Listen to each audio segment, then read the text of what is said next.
Salutations, people! Welcome to Page 3 Killers, Murders That Went Unnoticed, a podcast where we dive into the murder cases that went unnoticed by our nation's newspapers. Hi, Shay. Hi, John. Hi, everyone. Hi, guys. Welcome back. Welcome to Page 3 Killers, Murders That Went Unnoticed, episode 46. There we go. And this is part 2 to the I-70 Strangler that we were talking about last week. And so just before we roll into that, we just have a couple of quick things. We want to thank our patrons, Chelsea and Joe, for donating. Thank you, guys. If you too want to become a prime suspect of ours, you can join our Patreon and donate as little as $1 a month, or whatever you feel like, you know. Second thing is, since we are counting down to Christmas, I think we only got a little bit longer to go, two weeks at when this episode posts. It's a week after next. So we will be having a Christmas special that will be dropping on Christmas Eve. So we want to remind you guys to check that out. So now let's get into the nitty gritty. Yeah? Nitty gritty indeed. Nitty gritty. All right. So for our news, this episode, we chose 1996, which will become more important, more relevant later on. So the suspect that I find the most interesting, something happens with that suspect in 1996. So that's why I picked 1996. So we're gonna just buzz right in there. So we have January 7th. We have one of the worst blizzards in American history. Hits the eastern states, killing more than 150 people. Philadelphia receives a record 30 inches of snow. New York City public schools closed for the first time in 18 years. And the federal government in Washington, D.C. is closed for days. And I remember this one. I remember not being able to see over the snow. Yes, I remember. Okay, so I remember my dad having to take the glass off the front door, off of the screen door, and digging out that way.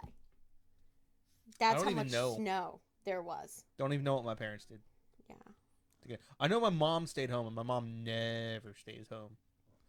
So I know because the state of New Jersey, you weren't even allowed in the state of New Jersey, basically. Yeah, you couldn't go anywhere. I mean, the streets were closed. I mean, it wasn't like you could drive anywhere for at least a few days. So, yeah. That's pretty crazy. Crazy time. I remember that. Now, on January 19th, we have the North Cape oil spill occurs as an engine fire forces the tugboat. I'm not even going to attempt that. Scandia. Scandia? Really? Yeah. Scandia? Okay, yeah. Scandia. All right. Yeah, I can see that. Tugboat Scandia ashore on Moonstone Beach in South Kingstown, Rhode Island. The North Cape barge is pulled along with it and leaks 820,000 gallons of home heating oil into the ocean. So in the first episode, we had the Exxon Valdez, and this one we have this one. Yeah, exactly. Now, we also have on January 26th, we have the Whitewater scandal. U.S. First Lady Hillary Clinton testifies before a grand jury. You know, like she does every few years. Untold amounts of people committed suicide as a result of this. Yeah. Do you want to give some background? The Whitewater, it was William Clinton, better known as Bill. Yep. He was the governor of Arkansas. Mm-hmm. And he cut a lot of people a lot of deals, let's just say. And again, he never got in trouble for doing said deals, but people got in trouble for lying about said deals. Yeah. Even though, doing the deals was shady enough. But Yeah. And then in June, we have the Iraqi disarmament crisis. So as Iraq continued to refuse inspectors access to a number of sites and locations within their country, the U.S. fails in its attempt to build support for military action against Iraq and in the UN Security Council. yeah, it backfired. Yeah. A mere 5 years later. Yep. You done messed up, Saddam. Yep. All right. And then on June 12th in Philadelphia, a panel of judges blocks a lawsuit against indecency on the internet. So the panel says that the 1996 Communications Decency Act would infringe upon the free speech rights of adults. Yeah, good luck enforcing it. Yeah, exactly. You really can't police the internet. It's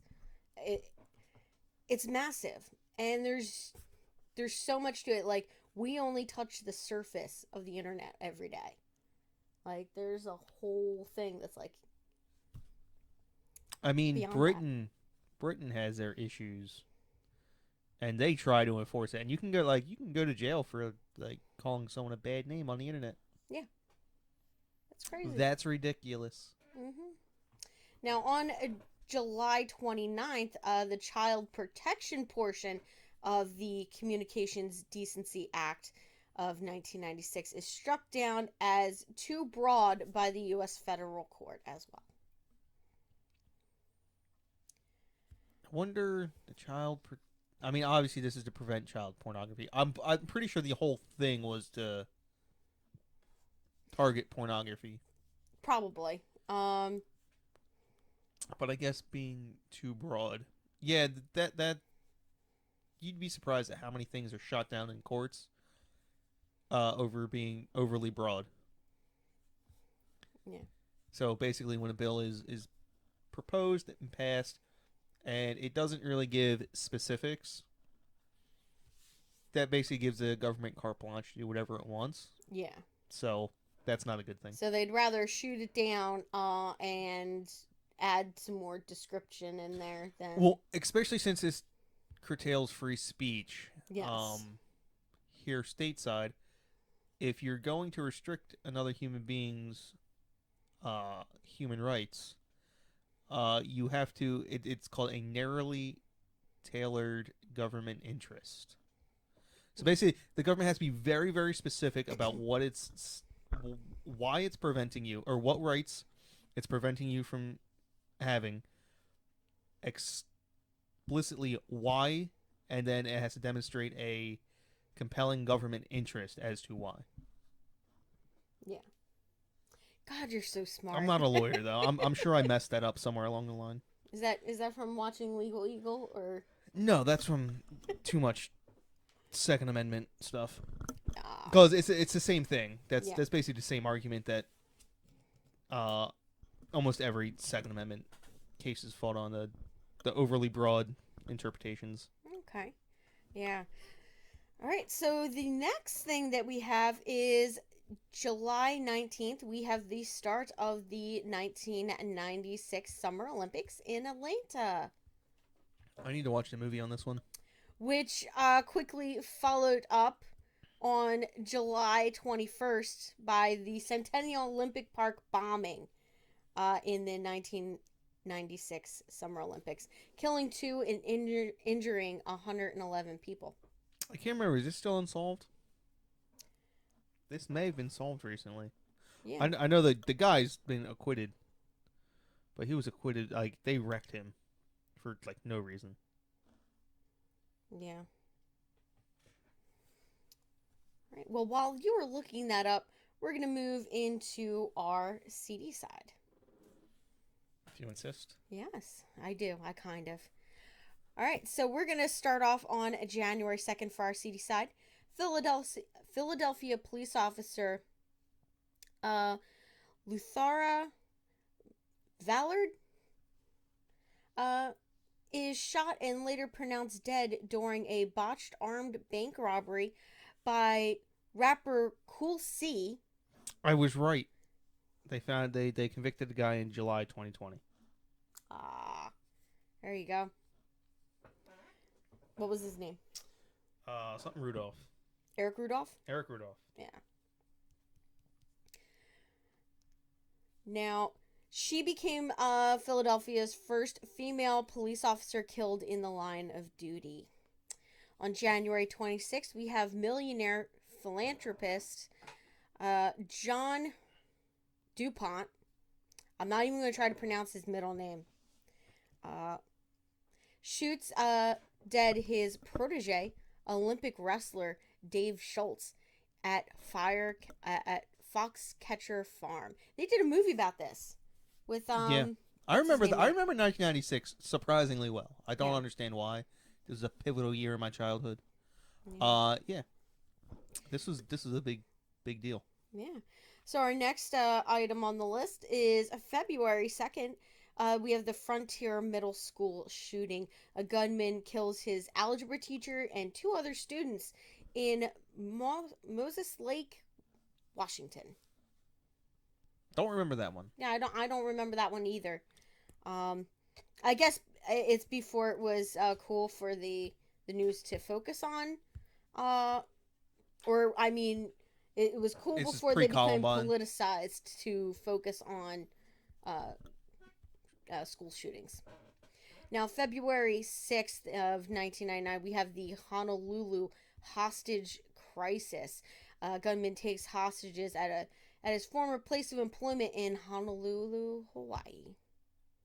And I'm not sure. I think it's like a FedEx facility or some sort of postage facility. I don't think it was USPS. It might have been like UPS or something like that. It was one of them. I believe that was this again, but that was actually crisis. I love hostages. Yeah, I know, it's such an interesting. This is like the 3rd time we've discussed this, but like, yeah, nobody commits hostage taking anymore. It's not cool anymore. The lost art of taking hostages. It's not in vogue, I guess. Right? Would that apply? Yeah. Yeah. Yeah, it's not in vogue. All right, so the next item is February 29th. In Lumberton, North Carolina, Daniel Green is convicted of the murder of James Jordan, the father of basketball star Michael Jordan. I didn't know that. That was an interesting one.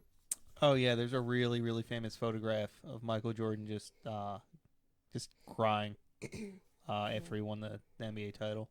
That's such a shame, like, for that to happen to anybody, but sadly it does. So Boy, we got a lot of these. I just realized we just got into March. Yeah, so March 19th, in Los Angeles, Lyle and Eric Menendez are found guilty of first-degree murder for the shotgun killing of their parents. I remember this one. I remember the trial. Yeah, I remember the trial where I was a little too young to remember when the crime first happened. Yeah, I don't think like I understood what it was, but I do remember seeing it like on the TV screen because, like I said, my nan, she was like super into watching all the trials, so like that's what she did. This is right off the heels of OJ. Yeah, so she watched the OJ, and I remember watching the OJ Simpson trial with her. She watched that one. I remember her watching Casey Anthony. And then what was her name? The one that like butchered her boyfriend. I have no idea. Oh my gosh. I'll remember her name halfway through and then I'll shout it out, guys. Now, on March 30th, after being convicted for the murder of Colleen Simmer in Tennessee, 20-year-old Krista Pike becomes the youngest woman to be sentenced to death in the United States during the post-Furman period. Do you know what post-Furman period means? No. Do I have to look I'm up sure you everything? do. No, I have no idea. That's why I'm asking. Well, while you're doing that one, I'm going to talk about my favorite guy, Theodore Kaczynski, my man. Teddy K. So on April 3rd, a suspected Unabomber, Teddy K, is arrested in his Montana cabin, which I heard has gone to so it used to be in Washington D.C. at their crime museum, or it was like the Law and Order museum or something like that. And it actually, I believe it got purchased and it got sent to one out in Tennessee, which I really want to go see that one. It's like the Crime and Punishment Museum or something like that, which I'm super interested in seeing. But you know me, I find Ted Kaczynski interesting. So what'd you find, hon? All right, so Furman refers to the first case after Georgia reinstated the death penalty. Yeah. But it was actually the when they say the post Furman period or post Furman era, it's actually referencing a study that was done. Okay. After that particular case. Okay. Interesting. Now, on September 13th, we have for the music world, this was huge. Oh, and it specifically studied the rates of lethal assaults against police. Ah. Whether or not the death penalty deferred, whether or not having the death penalty affected whether or not people killed police more or not. I wonder what that study sounds interesting to look up. I might look into that. All right, so September 23rd, like I said, music world was shook by this one. So 25-year-old rapper Tupac Shakur dies after being critically wounded in a drive-by shooting 6 days earlier on September 7th, following his attendance at the Mike Tyson Bruce Sheldon boxing match at the MGM Grand Las Vegas in Paradise, Nevada. Didn't he die because they didn't drive straight to the hospital or something? I am not sure. I thought there was an issue with what happened after he was shot. Yeah, I'm not 100% sure on that. But it was gang related, right? It was like rapper, like it was another rapper, right? Well, so there was this whole East Coast, West Coast thing. Rappers thing. Yeah, it was like and people started taking it seriously, and when people start taking stuff seriously, mentally ill people start acting on that, and I'm assuming that's what happened. Either that or don't get me wrong, there was just bad people involved. Yeah. And who knows, maybe someone paid someone off. Yeah. Because I don't think anybody was ever found guilty of. No, they never found Tupac. or Biggie. Man, you know what? That would be an interesting case to look into, and just dig around in. I think I would find some good conspiracies out of that one. Now, on December 25th, we have our last case, and this was a huge one. So everybody knows JonBenet Ramsey. So the 6-year-old beauty queen is beaten and strangled in her basement of her family's home in Boulder, Colorado, and her body is found the following day. So I personally, I think something hinky went on there, and I suspect, much like everyone else, about who is the possible culprit of the murder of JonBenet. But this was a huge case. I remember it being plastered all over the news. I definitely remember this one. That following year. Yeah, this was huge. There's a lot of twists and turns for that investigation. A lot. because it was first investigated as a missing person, and then it became a murder because the dad found her body in the basement. But it's like, listen, all those cops were there and nobody searched the basement. Like, that just seems weird. All right, now we're going to move into our topic, and we're going to talk about our suspects for the I-70 killer.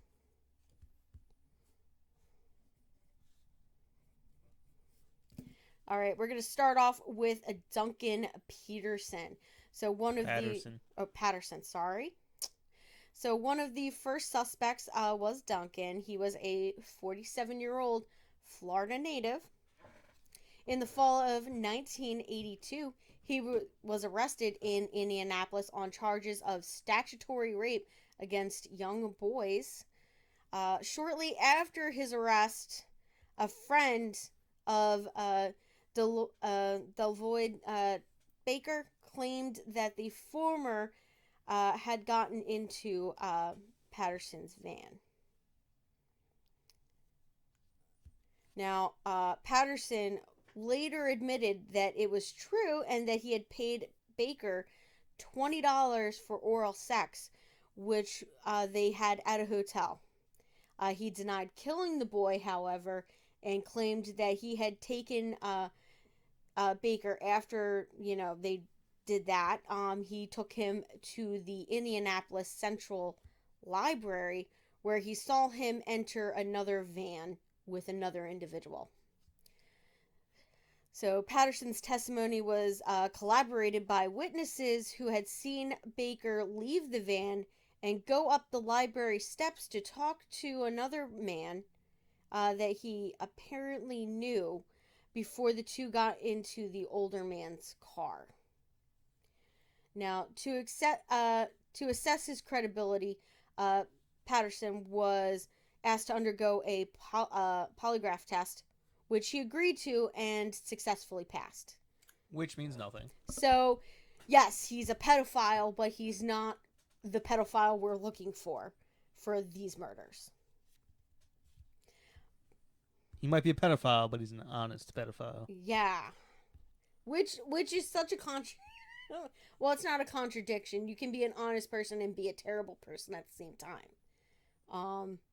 But at the same time, you don't, I mean...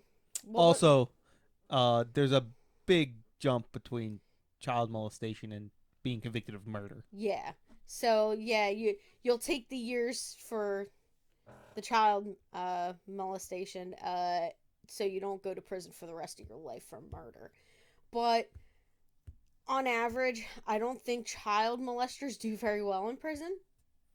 You just don't tell anyone while you're there. Yeah, or you just make it up. But, that's going to slip sometime. I mean, somebody's going to find out. Right? I mean, well, you're not on a registry until after you get out, right? Not this time. This time there's no registry. Oh, that's right. Yeah, so you might have been lucky. Now we have August, who nicknamed Gus Cato. In 1983, a resident of Carmel. Gus was briefly detained and interrogated for the murders in Indianapolis, but he was quickly released after investigators found no evidence linking him to any of the crimes. So he, they checked him off pretty early.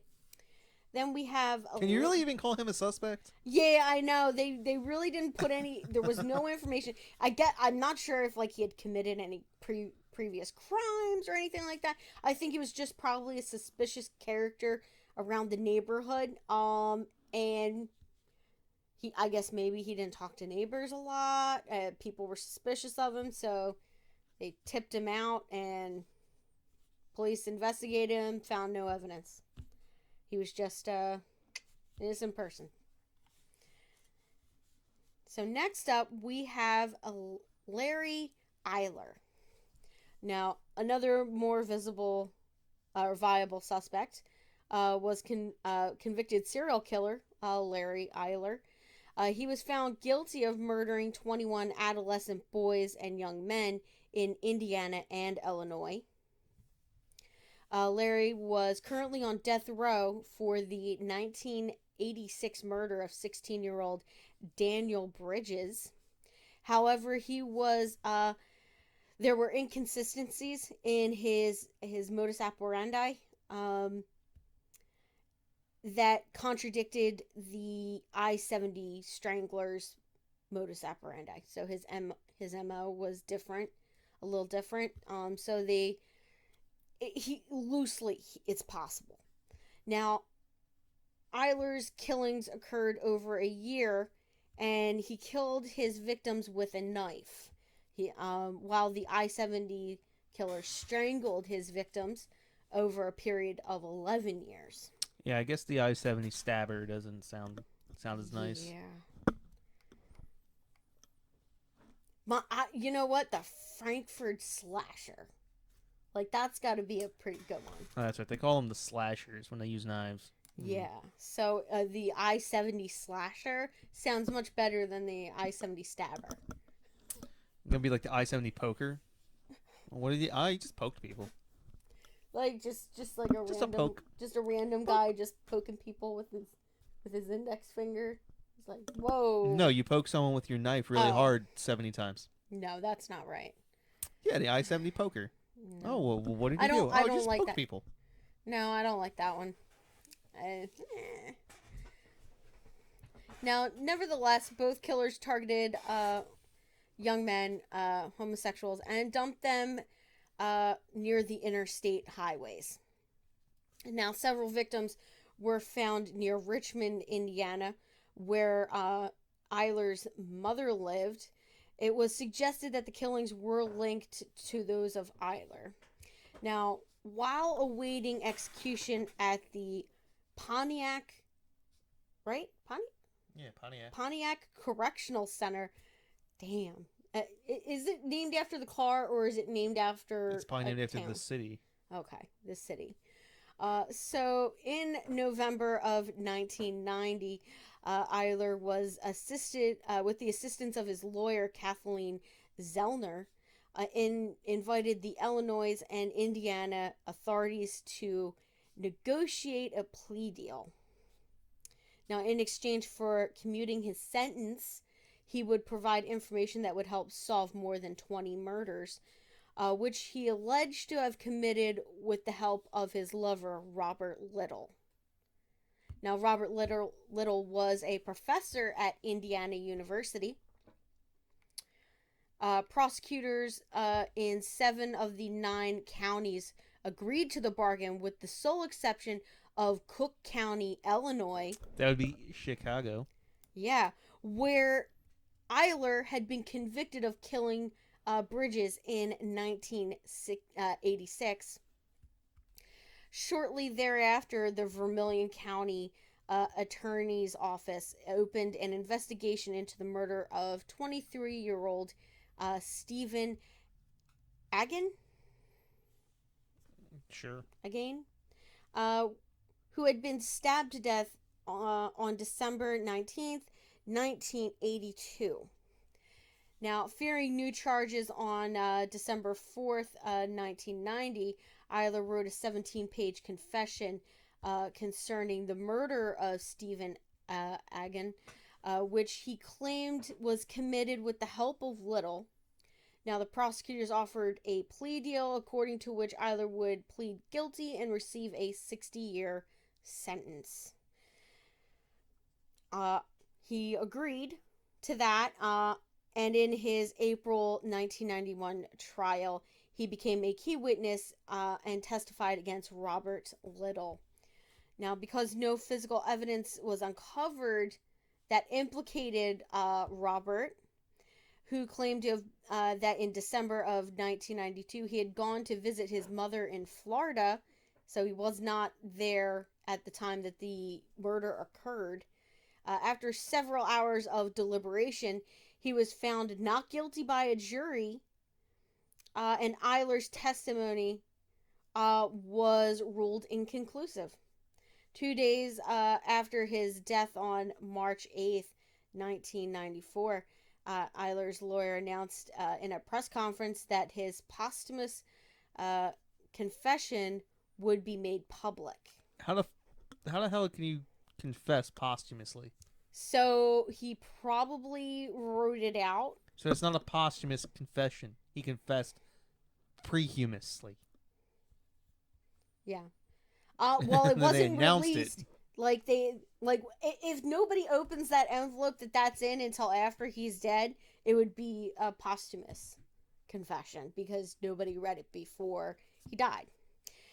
In it, he admitted that he had killed 21 young men between 1982 and 1984, 4 of which were committed with Little's knowledge and assistance.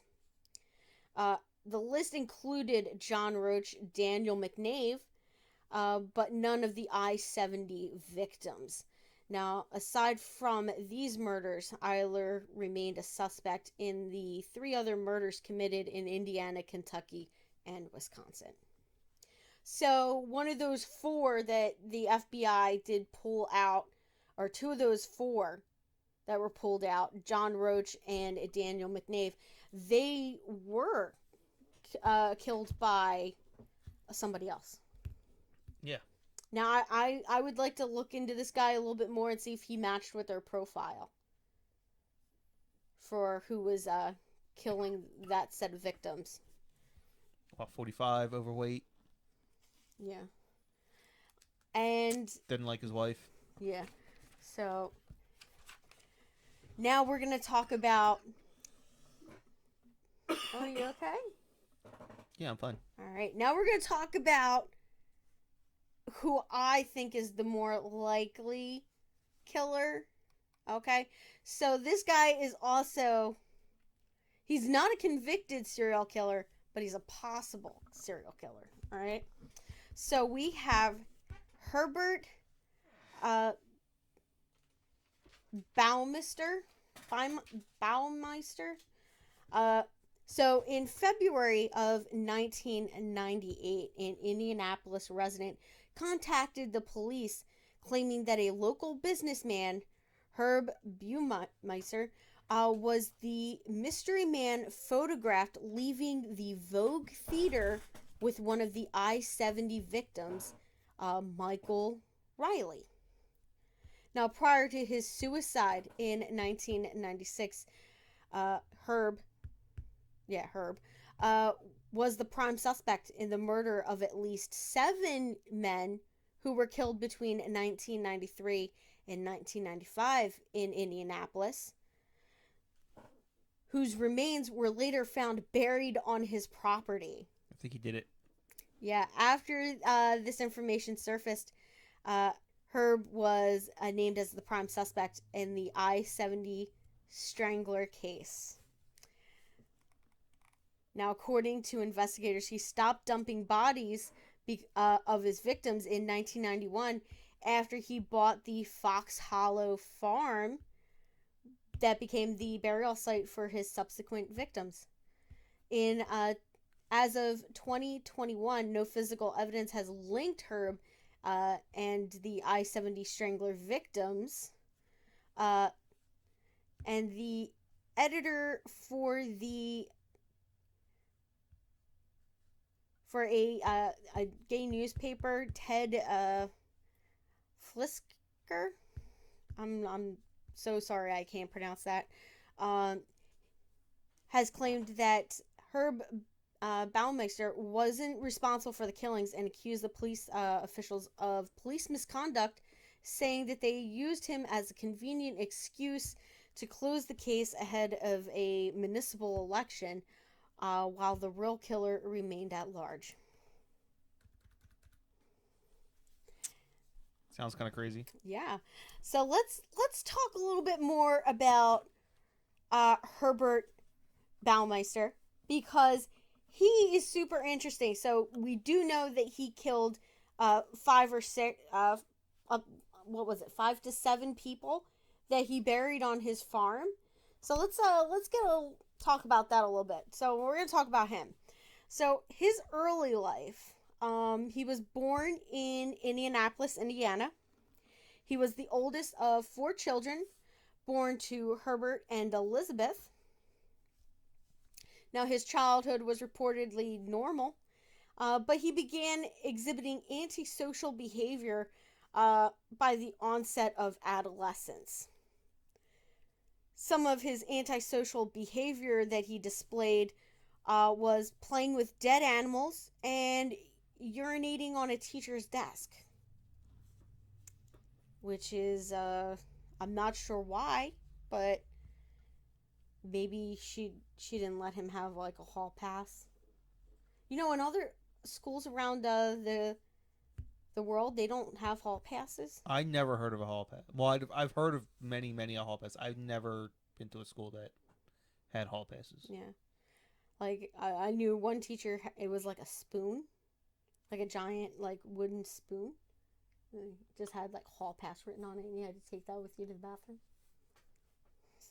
Seems like a great way to spread germs. Yes, definitely. Now, okay. Sorry there, guys. In his teens, he was diagnosed with schizophrenia, but did not receive any further psychiatric treatment. It seems like a terrible idea. It's a terrible idea. He has schizophrenia. Come on. Now, in 1965, he attended the Indiana University for a semester before dropping out. I wonder why. Yeah, I wonder why. He returned to the Indiana University a couple years later in 1967, and then in 1972 he attended a semester at Butler University. As an adult, he drifted through a series of jobs marked by a strong work ethic, but also by increasingly bizarre behavior. So yeah, he was pretty weird at work, you know. Now, he married Julianne Julie. I'm not going to say her last name because I don't want people looking her up. Now, in November of 1971, a union that produced 3 children. So they had 3 children together. Julia later on said that sexual intimacy that they experienced over 25 years of marriage was limited to 6 times. That's gotta be a lie. What? It's gotta be a lie. Really? That's a 50% pregnancy rate on sex. Yeah. Yeah.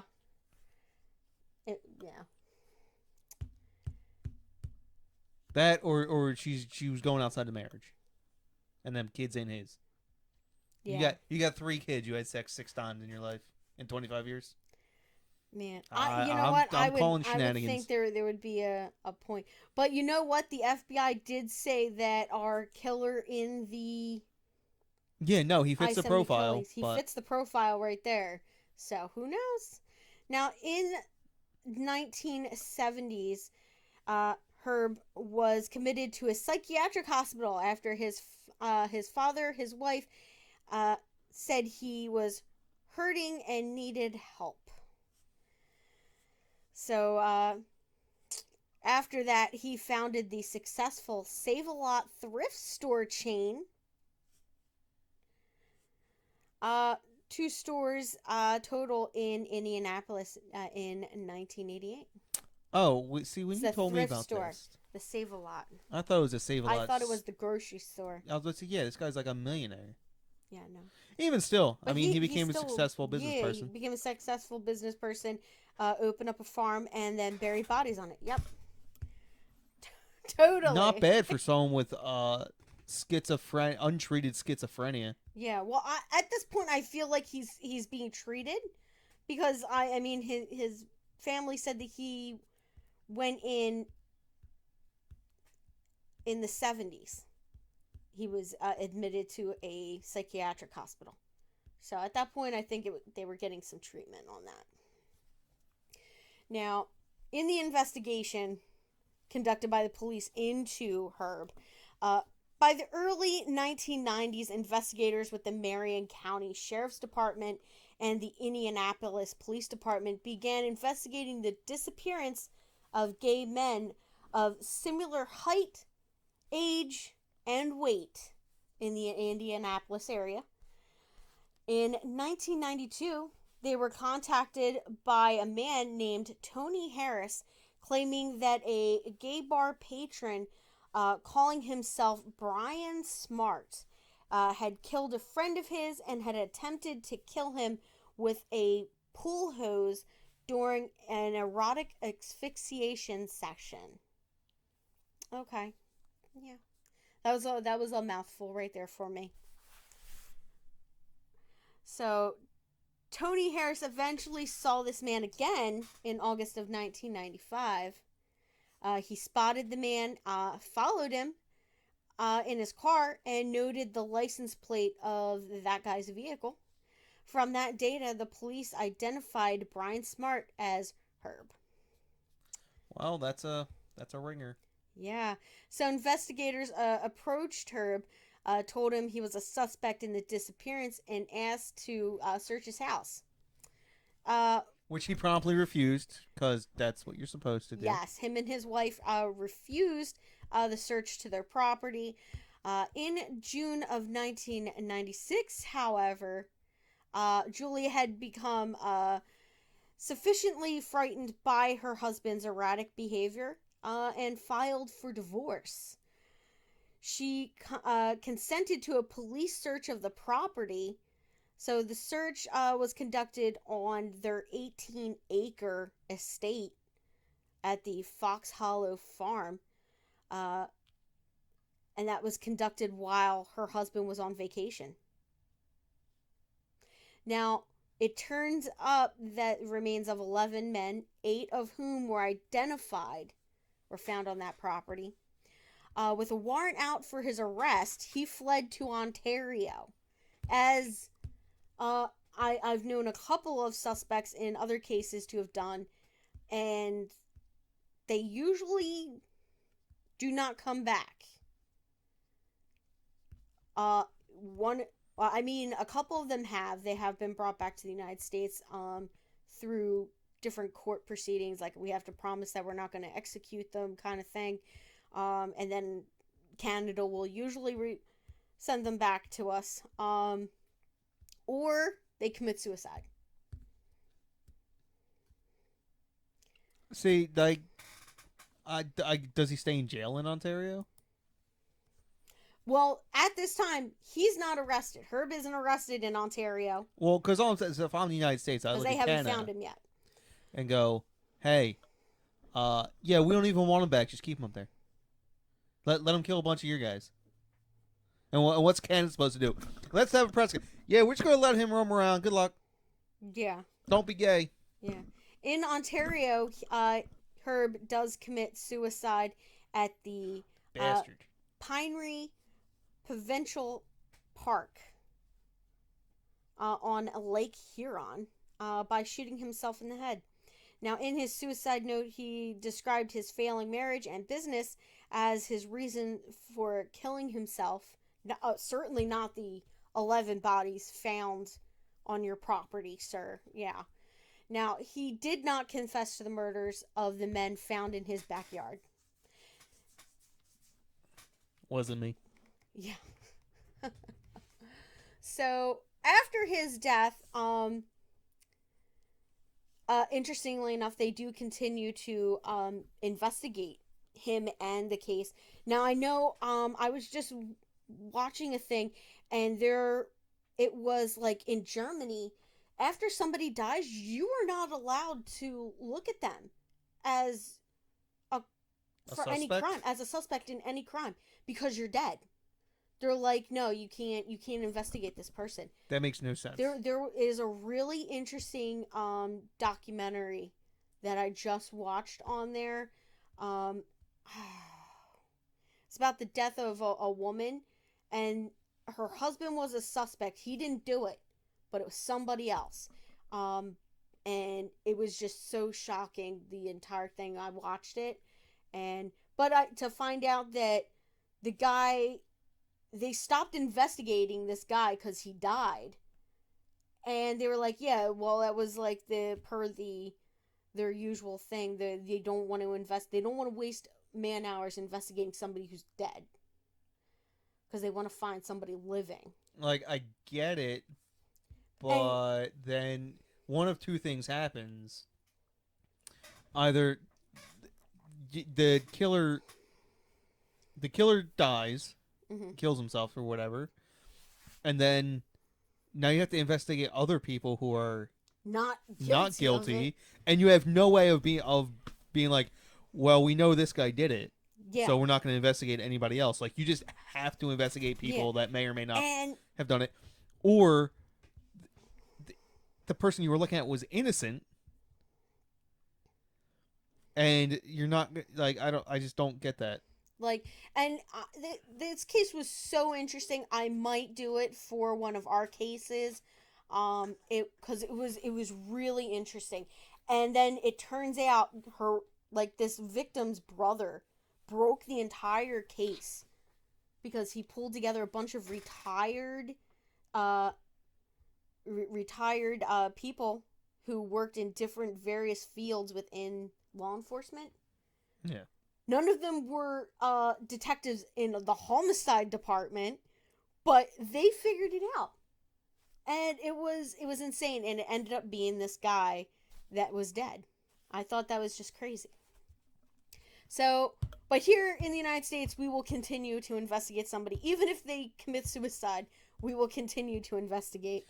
Well, because you're trying to close the case. Yeah, that's you the want to close it out. You don't want to leave it open. So they look into him for the killing of at least the 9 men that they know of found in his backyard.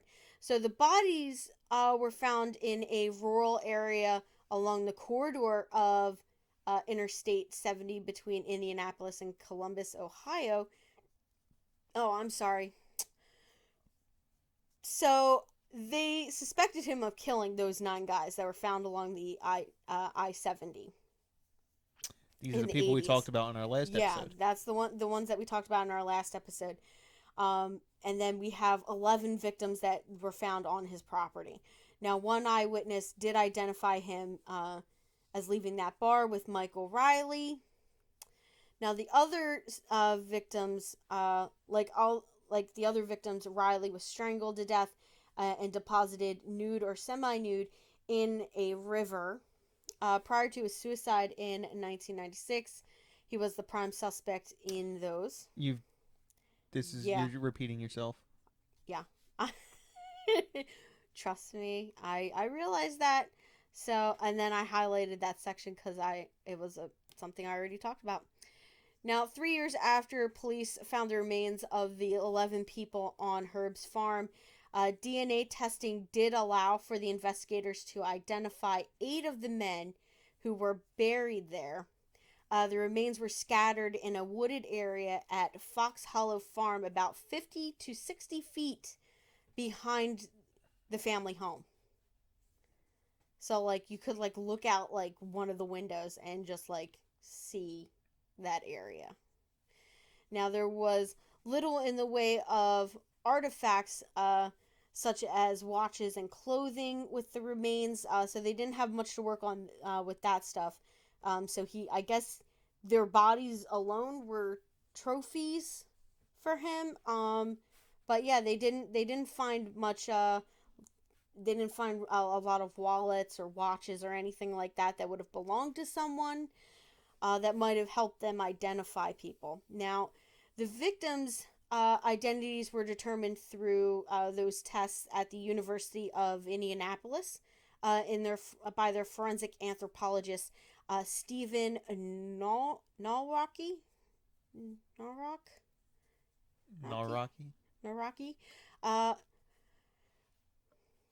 which was he performed tests on the bones and teeth.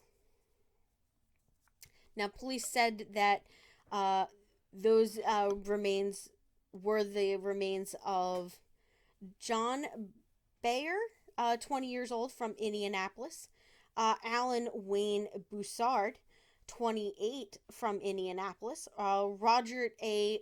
Goodlett, 33, from Indianapolis, Richard D. Hamilton, 20 years old, Indianapolis, Stephen S. Hale, 26, from Indianapolis. Jeff Allen Jones, 31, from Indianapolis. Michael Karen, 46, from Indianapolis. And Manuel Resendez, 31, of Lafayette. Now, the dental records enabled investigators to identify 4 of the slain victims, but not long after the remains were found. I'm sorry, that I must have typed that wrong. Yeah. So the dental records allowed them to name those ones except for the other 4. So the Hamilton County officials contributed $15,000 to $20,000, and relatives of the missing men added several $100s to pay for all of those DNA tests on the remains. Now, the Hamilton County Sheriff's investigators released the remains to the families of the 8 identified victims on June 8th of 1999. It's kind of crazy. They had to wait all that time. And so this guy, there's been a lot of coverage and of this guy, like, in the last few years. Okay, so they did do A&E did a television series on him in 1997, titled "The Secret Life of a Serial Killer." Oddly enough, though, most of the stuff that focuses on this is a paranormal angle. So he's been, like, Fox Hollow Farm has been featured on a couple of, like, ghost hunter shows. So we have Paranormal Witness, which aired on Sci-Fi in 2012. The Ghost Adventures in May of 2014 visited there. An independent documentary film titled The Haunting of Fox Hollow Farm also explored the crimes and the possibility of hauntings on the grounds of Herb's former estate. Yeah. So a little weird. So we still don't know who the I-70 killer was. No. So he is still unnamed. But I mean, they have some good suspects. I mean, but if they haven't linked Herb to it by now, I don't think they're going to. I mean, he seems good for it. Yeah. A lot of circumstantial evidence. Yeah. I just wish they would I mean, I hope they identify those last 4 victims. I mean, but if nobody's looking for them, it's not likely. But yeah, so as of 2021, the I-70 killer has not been named. I mean, I feel like he's a pretty good suspect, but he had an age range of 20 to 31, like 20s to 30 to like 40. So, and I feel like, but he fit the profile. Except for he wasn't overweight. Yeah, except he wasn't overweight. He seemed to be quite a slender man. I mean, he was kind of baby-faced, but I mean, not... He actually looks like someone I used to work with. Oh my god, really? The younger version of himself. Yeah. The older version of himself, not so much. Yeah, so I mean, he fit all of the other items of the profile except for that one part. So yeah, I mean, they had some really good suspects. I mean, one of them is 2 of them are dead. And the other ones weren't any good. So I kind of do feel like maybe if it is someone else, they stopped looking. But I hope that they're still working this. And that maybe one day we'll know.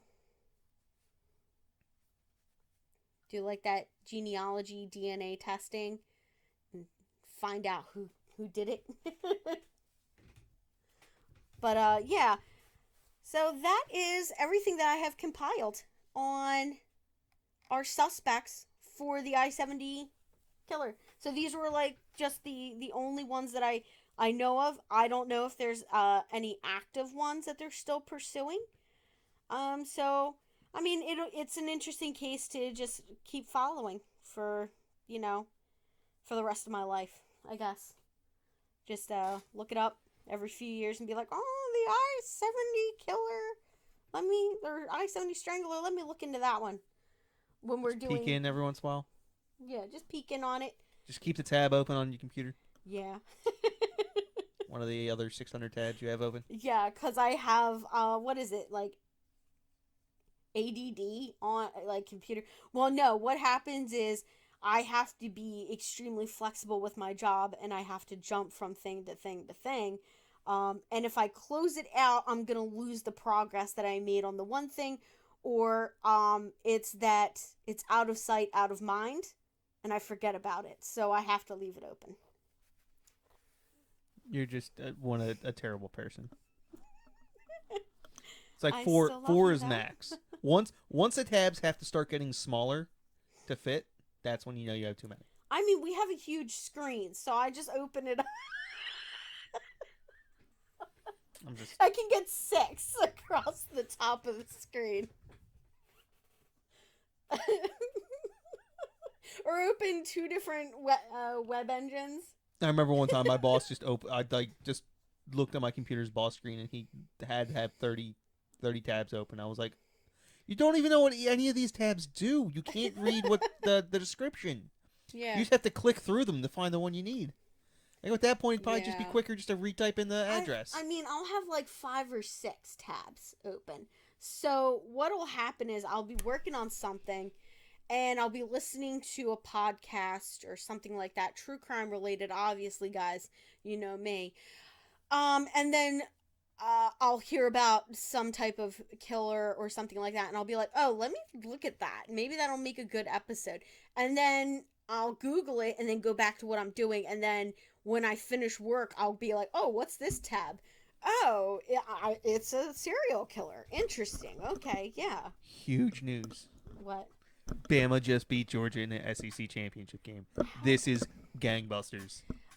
All right. I don't think our fans are into sports. Well, maybe one of them. You don't is. even understand. 2 of them might be. Maybe 3 max. We have a lot of British viewers. Alabama has not been an underdog in a game for almost 7 years. That's right. And they're an underdog for this game. And you know what Alabama did? What? Said, F you, we're not the underdogs. We just beat the best team in the country. Yep. Now we're a sports podcast. Deal with it. All right, guys. Well, that's it for tonight's episode. We hope you guys join us next week for another awesome episode. I was thinking about giving a little bit of a teaser. Do you think we should do that? Give a little bit of a teaser for next week's episode? No. No? You think we should just surprise them? Because we're going... Wild Bill Hickok. We are going to Wild West.